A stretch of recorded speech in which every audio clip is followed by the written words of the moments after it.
जब राजाओं ने किया था अत्याचार, धरती हुई भारी, सहा ना गया भार।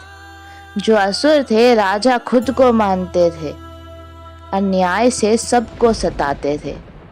पृथ्वी व्याकुल होकर व्यथा सुनाने आई, अश्व भरी आंखों में पीड़ा समाई। गोक रूप धारण कर ब्रह्मा के पास, वेदना कह दी अपनी हर बात। शोक में डूबे ब्रह्मा तब चले, क्षीर सागर में विष्णु की शरण मिले। साथ थे शिव इंद्र और देवगण सारे, पृथ्वी भी संग करुणा के सहारे। पुरुष सूतक का मंत्र तब गूंजा, भगवान विष्णु का ध्यान जगाया।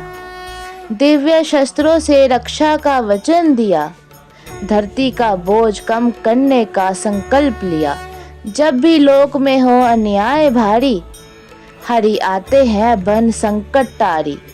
अवतार लेते हैं जग को बचाने, धर्म की नींव फिर से जमाने। क्षीर सागर पर था सबका निवास, जहां हरि ने सुनी सबकी पुकार और आभास। पृथ्वी का भार मुक्त करने का था समय, भगवान ने लिया अवतार का निर्णय। ब्रह्मा ने संदेश फैलाया देवगणों में, धर्म की स्थापना होनी थी फिर मानवों में। कंस जैसे अत्याचारी का करना नाश, दुष्टों के अंत से होगा धर्म का विकास। जगत में गूंजेगी हरि की गाथा, धर्म सत्य और प्रेम का होगा नाता। हर युग में जब अधर्म बढ़ जाएगा, श्री हरि का अवतार धरती पर आएगा। वेदों के ज्ञान से जग को सिखाएंगे, धर्म का मार्ग सत्य से दिखाएंगे। श्री कृष्ण होंगे यदुवंश में जन्मे, जग का भार कम करने को उत्सुक। मथुरा में कंस का करेंगे विनाश, अधर्म का अंत कर धर्म का करे विकास। धरती के हर कोने में होगा उनका नाम, जो भी भक्त सच्चे मन से उन्हें पुकारेगा, भक्तों का हर दुख हरने आएंगे। विष्णु के बाहुबल और माया भी संग, धर्म की स्थापना के लिए होंगे प्रसंग। समझ देवताओं और पृथ्वी ने मांगा सहारा, श्री हरि ने दिया सबको आश्वासन प्यारा। यदुवंश का नायक शूरसेन महान, मथुरा नगरी उसकी पहचान। राजा उग्रसेन ने धरा पर राज किया, पर कंस ने राज्य में आतंक फैलाया। उग्रसेन के पुत्र ने किया अधर्म, राज्य में फैलाया भय का मर्म। मथुरा बना अत्याचार का स्थान, धर्म की भूमि पर छाया अन्याय का तूफान। देव की संग वसुदेव का हुआ था विवाह, रथ सजीव था सज रहा था प्रात। रथ की यात्रा में मंगल गान, शंख मृदंग और वीणा की तान। दिव्य आकाश से पुष्प वृष्टि हो रही, जग सजीव था प्रकृति भी हंस रही।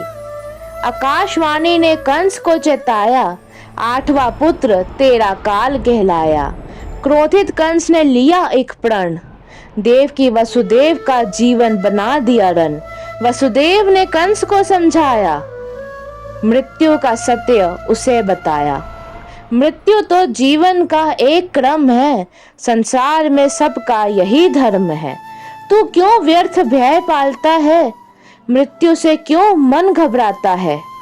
शरीर तो बदलता रहेगा सदा, आत्मा का धर्म अडिग है सदा।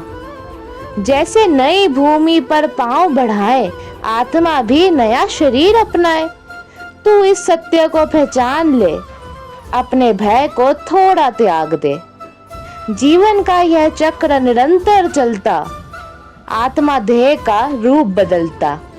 कपड़ों की तरह बदले शरीर, यह सत्य गूढ़ है गहरी तस्वीर। देह बदलते कर्मों की गति से, नए रूप मिले प्रकृति के नियम से। सोते समय स्वप्न बेस्वप्न बदले, वैसे ही आत्मा नए शरीर गढ़े। भूतकाल की स्मृतियां विलीन हो जाती, नया जीवन नए सपनों को पाती। पर स्मरण नहीं होता पुरानी काया का, मन विचलित पर मस्तिष्क विचारशील सदा। इंद्रिया 5 रूप रस गंध, स्पर्श और सबसे बड़े संबंध। मन बनता स्वीकार अस्वीकार का दर्पण, इंद्रियां विषयों पर करता चिंतन। सुख दुख का अनुभव कर्मों से मिलता, नया शरीर उन्हीं आधारों पर ढलता। मृत्यु पर भी विचारों की छाया, निर्धारित करती जीवन की माया। सूरज और चंद्र का प्रतिबिंब झलके जल में, पर असल में स्थिर ही रहते। जीवन का यह सत्य अद्भुत आधार, प्रकृति के संग आत्मा का सत्कार। मानसिक कल्पना से जीवन सजा, शरीर का माया से संबंध रुका। शरीर मात्र है आत्मा का वास, पर माया का प्रभाव करे इसे खास।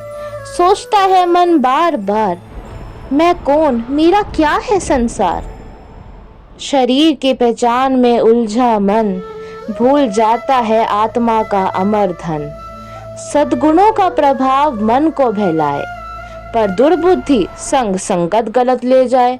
सत्य से भटकता असत्य में रम जाता, परम ज्ञान की तरह रहा क्यों ना अपनाए।